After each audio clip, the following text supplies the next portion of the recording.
because I know that from my experience at the legislature, the legislature is a dark place. It's a dark and lonely place for people who have a backbone, who have a moral code, who have ethics. Not saying the other people don't. It's just my entire adult life has been about building trusting relationships with people. And to go into an industry where it's very difficult, if not impossible, to build those trusting relationships, it's very difficult. I think people have to do it. People who want to shine a light on that dark process.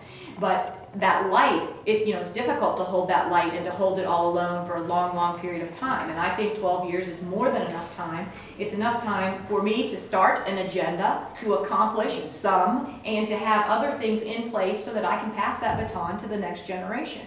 The next generation of people they are studying, they are learning, they're acquiring the skills that are necessary to move the country, continue to move it in the right direction, and importantly, they will have the energy to do it.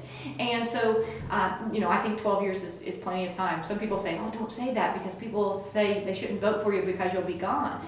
I think that a lot of people wish that a whole lot of them was gone right now. I don't know that they understand that if we got rid of a whole lot of them, I think there'd be a lot more turmoil and a lot more trouble, but there certainly are targeted people that need to go. John McCain's one. So what gives you hope? I mean, as a voter and outsider, I look at Washington, it's like, geez, it's so divisive. I mean, how could anyone go in there and do anything when there's the right and the left and the Tea Party and all these fractions of the parties? Yes. So what gives you hope when you look and you're on the campaign trail? Yeah, well, I mean, I do have hope because I see a lot of young people. Now, so I have half hope and half, oh my gosh, what's happening? Because when I see, I'm not a Bernie fan, you guys probably could figure that. But when I see all of these young people saying, oh, socialism is good. Socialism is good for about one generation. I think Margaret Thatcher said it because, it's good for that one generation because they steal from the one above it and they steal from the one below it. And so when the one below it gets to their time, everything that they have is already gone. And so, I don't believe in redistribution of wealth. I don't believe in from each according to his abilities to each according to his needs because we've seen it fail time and time and time again. Look at Venezuela. Venezuela should be one of the richest countries in this world. It's got resources, it's got terrain, it's got temperature, it's got everything that you could want, and the government took over the means of production, and in a democratic way. But whenever they do that, there's no incentive for entrepreneurs and capitalists and people who want to thrive, because as soon as they thrive, all of their success is taken away and given it to people who choose not to. Some who can't. I mean, I think that as a society, it is our duty to help take care of the people who cannot take care of themselves. And the mean thing that I see, because Democrats love to say that Republicans are mean, the thing that I see as mean is taking those scant resources that we have that should be for people who are unable to care for themselves and diluting them across a group who choose not to take care of themselves, which is a bigger group than the people who can't. And that's why we have gotten to the place where we are with welfare and disability and all of those kinds of things. We've got to get that under control. But I do have hope. I have hope that we are going to elect new people that go to Washington and change it. I've seen some of that changing of the guard already happening. I've been disappointed, obviously, with the leadership in my party, in the Republican Party, on both the House and the Senate side, because I haven't seen them do what we elected them to do. I worked hard from 2010 on to try to get a majority of Republicans on both sides, and I think that they've squandered it by basically holding hands with the president and skipping his agenda in. They surrender very early. They pretend as though they're fighting by sponsoring different bills and amendments to make it look as though they voted a certain way to one group and another way to another group. And then they spend the majority of their time politically spinning things so that they could stay in Washington. And with the things that happened in the Senate from the TPP, I don't think the TPP was a good idea. I didn't like the lack of transparency surrounding that bill. If nothing else, that was not the American way to pass laws. But I also think it's going to be very difficult and harmful on our economy. And the rules of the Senate and the decorum of the Senate and the historical procedures of the Senate took precedence over stopping something that would harm our economy. Then we saw it again with the Iran deal. And the Iran deal to me was even more dangerous and offensive because the rules of the Senate were taken as of higher priority than allowing Iran to get billions of dollars and potentially get a nuclear weapon. That is detrimental to Israel, to the United States, and to the world. And so, the hopeful part is that we've seen people like Mike Lee and Rand Paul and Ted Cruz and Tom Cotton and Jeff Sessions get into the Senate and defy. I'm sure that they had to defy the people who have been there for decades, because the people who have been there for decades want all of us to think that it takes at least 10 years before you're going to even be able to speak inside the United States Senate, let alone get anything done. And we have seen that that is changing. Now times are changing. Whenever John McCain and Orrin Hatch and Lamar Alexander, when they got into the Senate 30 plus years ago, things were slower. We are still doing mimeographs. You guys remember mimeographs, the purple ink, and we barely even had fax even at that point. And now we're able to compile information much more quickly. We're able to read and absorb it much more quickly. We're able to disseminate it more quickly, and the American people expect us to be able to act more quickly. And so seeing those guys and their ability to get things done, I mean, I hear Mike Lee's name mentioned over and over again as a leader. I think that the more new generation GOP and new generation Democrats that we get into office, the more hope that we will have that things will progress down a much better path than we're on right now. I'll tell you just a quick story. I know I'm rambling, but I talked to some of the guys from Utah that are in the state legislature the last time when I was in DC. They just happened to be there. And they said that they were out talking about the lands issue. I don't know how you guys feel about the lands, but I would like to see the states take control, if they feel comfortable, of those lands that have been controlled by the federal government for us for over 100 years. And they were out there lobbying their legislators. And they said they went to Orrin Hatch's office and Mike Lee's office, and that you would think that they did two completely different jobs, that they were not both United States senators, that they were doing something different. They went to Mike Lee's office, they met with him, and they met with his staff, and his reaction was, okay, what are the action items we need to put into place? Where can we start? How can we get the ball moving? And Orrin Hatch's office, even with their young little interns who are in their 20s, they said, well, we really don't do work in even-numbered years. And you think, wow, that is a huge difference from people who expect to stay decade after decade after decade. I mean, they could skip every other year, apparently. But people who want to get there and get the job done and not stay forever, it's a different mentality. So we need more of that do mentality rather than that talk mentality. Speaking of lands, you were at least philosophically aligned with them in Bundy and Company. Well, I wouldn't say it that way. I am aligned with the Constitution and our First Amendment rights to peacefully assemble, for free speech, for freedom of the press, for freedom of religion, all of those things.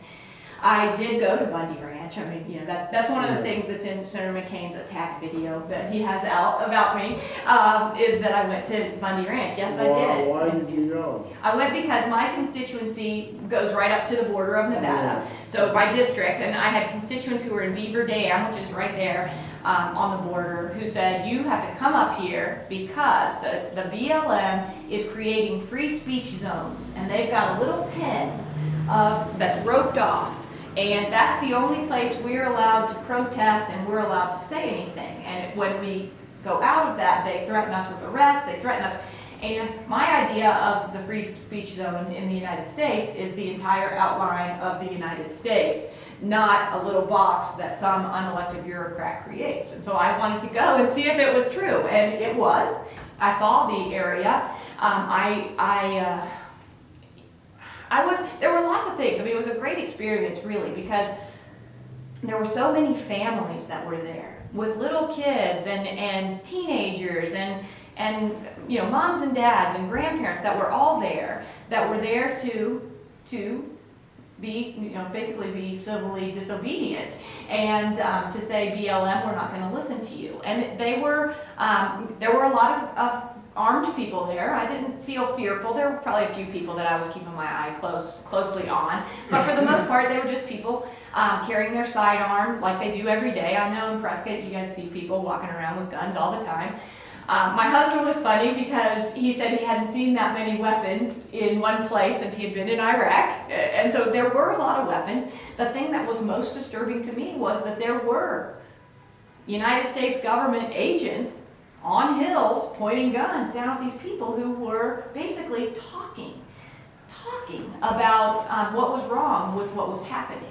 And I will always stand up for our Constitution, even if it isn't popular, even if it is something that would cost an election. Because if we lose our Constitution and we lose our right to peacefully assemble and to speak our minds, whether it's something I want to hear or not, I mean, the whole Black Lives Matter and the Occupy Wall Street, those are also acts of civil disobedience. Now, their message isn't something that I always agree with. Now, while I think all lives matter, apparently that's blasphemous now to say that everyone's life is worthwhile.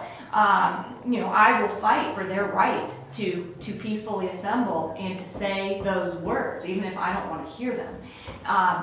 And if we don't have people who are involved in government who are willing to do that, who are willing to bend the Constitution, we're going to be lost. Our country is going to be lost. And so I'm glad. I want to stand with people who stand with the Constitution, people that are like Rand Paul and Justin Amash and Thomas. He's in the House. They are standing. Thomas Massey. They are standing firm for our constitutional rights, and I will too. I will always stand for our Second Amendment. I think we have the right to keep and bear arms. It shall not be infringed. We shouldn't be trying to pass gun control laws. We have gun control laws. It's the Second Amendment. Fourth Amendment, we've got a lot of stuff flying around about the Fourth Amendment right now. I think it's under attack. I think that we as individuals have the right to protection from unreasonable search and seizure by our federal government, by our government at any level, and I will fight to maintain that. I think that when people have a warrant, that's whenever they're able to search. Now, I don't think that a warrant, with the Apple issue, that a warrant forces a private company to create something that doesn't right now exist, that could potentially unlock every single iPhone. Of course I want that information out of the phone from San Bernardino. Of course I want them to be able to stop terrorists and to stop bad guys. Now, we've been sold a bill of goods on a lot of things. The government's like, oh, trust us, we're not going to do that.